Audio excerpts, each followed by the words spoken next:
Fancy Kennedy here with Gabby from the Scoffs. How you guys doing? Pronounce your last name for me. It's SZAKACSI. It's Sakachi, but you can say it in English. It's Greg Cooker. Greg Cooker? Cooker. It's Greg Cooker. Whatever. Anyway, it's Gabor Sakachi. Let's have a seat. All right. Blah, blah, Blah blah blah. Hey, that's wrong. Right, so we're doing a historic perspective on regional music. So start out by telling me what bands you grew up playing in.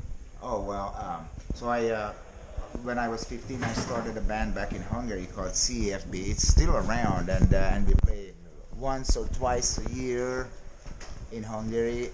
And then I came over to the US and started Sledgeback in 2004. And now I also play in the Scoffs. So these are the bands I played in, and I played in other bands like Idle Threats and local punk bands in Seattle. But these are the three main bands that I would say: CFB, Sledgeback, and the Scoffs. These are the three bands. Right, and so Sledgeback with my friend Tim Mullen. That in '89 I was in a band in Alaska with Tim Mullen and Ross Sutty called Cannabis. Yeah. It was like a Primus junior band, and they were little prodigies, bass and drum prodigies. They asked me to play lead guitar, and then they would open for my band, Induce Vomit, in Juneau. Then we all came down here, and all these years went by, and we've seen today that, and I was telling you that Tim Mullen, even back then, played this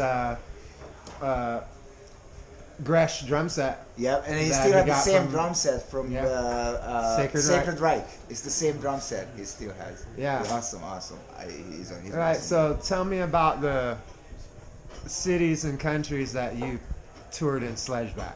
Well, with Sledgeback, it's all in the United States. It's CFB, it's some parts of Central Europe and Hungary. So basically, these and Canada actually. So I would say the US and Canada with Sledgeback. But with the Scoffs, now we are trying to get together and I put together some at least some West Coast tour, or at least a short tour in the near future. We are working on that one right now.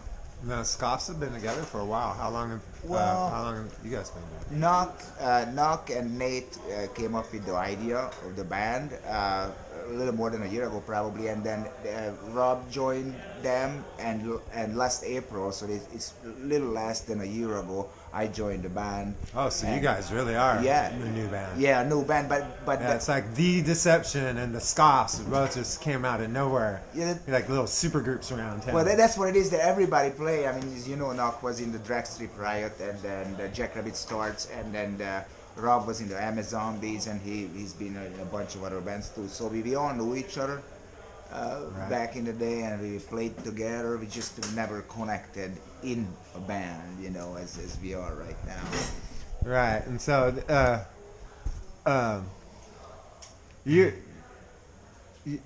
so when you're playing, you guys got two guitar players. Yeah. Right, and then he plays guitar, so it's a four-piece with one of the guitar players sings. Yeah, so Knuck is I would say the front man, he's the songwriter, and then he's the guitarist and the singer of the band.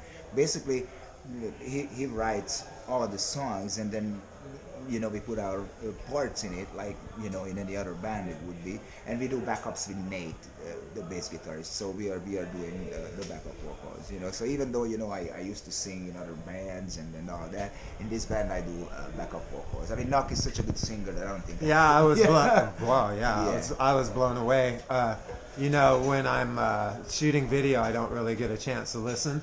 So, because I'm focused, and so it was a great joy for me after because I went to videotape The Accused at Tony V's, but I ended up getting some footage of you guys. Then after I shot it, and I went back and reviewed it, because I couldn't really hear the vocals where I was at, but because when you get up close to the stage, you're not hearing the monitors, but you're inside the mains. Yeah. But the camera, I keep it up high, and it was picking up, dude, when I got back and got home and heard his voice and the way you guys put the songs together. I was mighty pleased. He's probably the best singer. Do you guys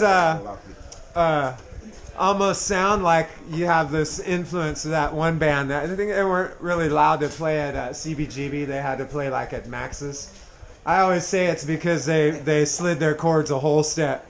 Yeah. You have at CBGB's you had to slide your chords a whole step. I'm talking, of course, about the Misfits. There is Knuck right there. Come on over here, Knuck. Let's talk about this. All right.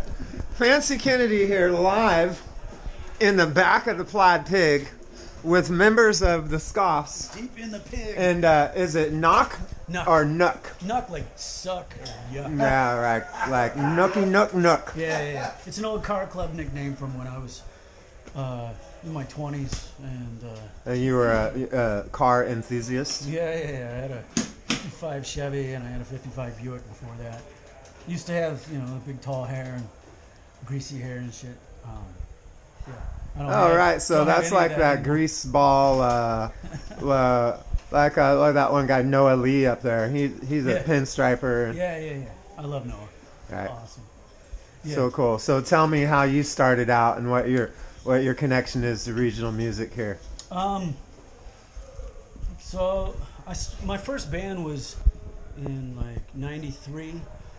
I had just gotten out of high school, and I was the youngest one in my class. So I was like 17, playing punk rock shows at the Storeroom and the Lake Union Pub, spots like that. We did a lot of shows with Whorehouse Representatives, Bristle, Defiance from Portland. Right. Amera fucked 2 Minutes Hate. I remember that. What year did you say? That was '93. Yeah, I was there because even if you don't go to shows, you can tell what year it was by the flyers. Yeah, pretty so much. that year, the year before Whorehouse of Reps, and none of those people were on the polls. Yeah. You know what I mean? It just kind of blew. I just recently interviewed Jake Huber from Dumped, who was his sister-in-law owned the Lake Union Pub, and I was there back then. And just last night, I talked with guys from Late Night Shiner, Jeff Worrell, and Mick Cottergeorge from the Stuntmen. Crashed our interview, and they remember him from the Lake Union Pub, and he and I lived in a punk house with Orrin on 63rd and 12th in '94. Oh shit! And so, but they were talking about the band Bristle. Yeah. Well, Tim was in Bristle. Yeah. Right. Oh, so fantastic. So to go back to you were in '93, '94. Now, what bands were you in? I was in a band called Orange 42, and I formed it with really my best buddies. Like, our drummer was a guy that I hadn't seen since 6th grade, and then we found each other years later when my buddy Jeff, who was singing, went on to be in a band called Not in the Face. He's in Riot Radio in California. He said, "Hey, I found a drummer." And it was this guy, Jason Frost, who was my best buddy back in 6th grade that I hadn't seen in all these years. So we just slammed a band together. We wrote 13 songs at our first practice, I think. We all had been writing stuff on our own. And so when we got together, we just kept pulling out songs and writing stuff to it. And then, so when that band dissolved, I think I left in '96. And we had members of 2 Minutes Hate in and out of the band.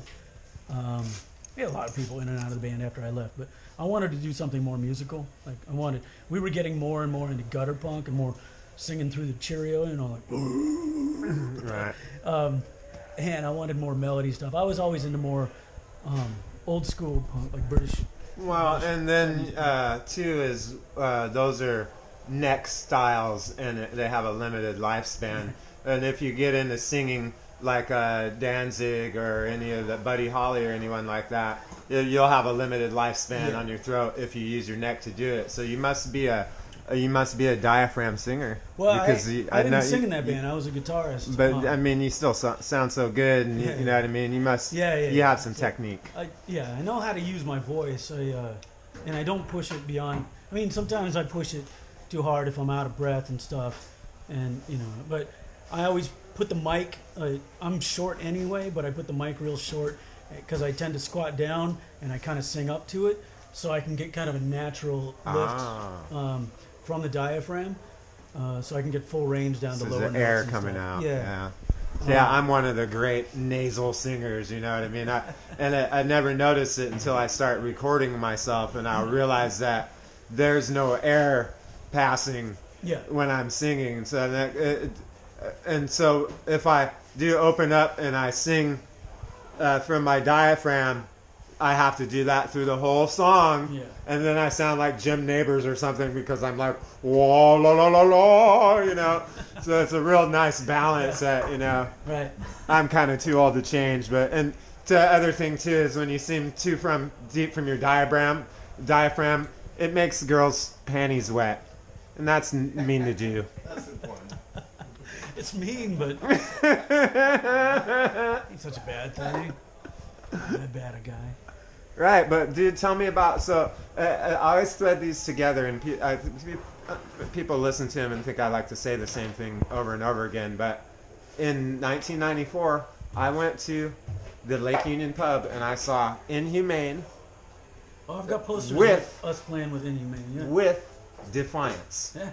And then I went to a house party in I bet dimes Lake dollars Union in Fremont with Defiance and Inhumane, and it was the bizarrest night of my life. I'd never been around real crusties like with Inhumane, and then the Defiance came up. There was men making out with each other and stuff in the van on the way there, and dude, I partied all night with those guys. It was such a great experience, and I just remember the Defiance they had.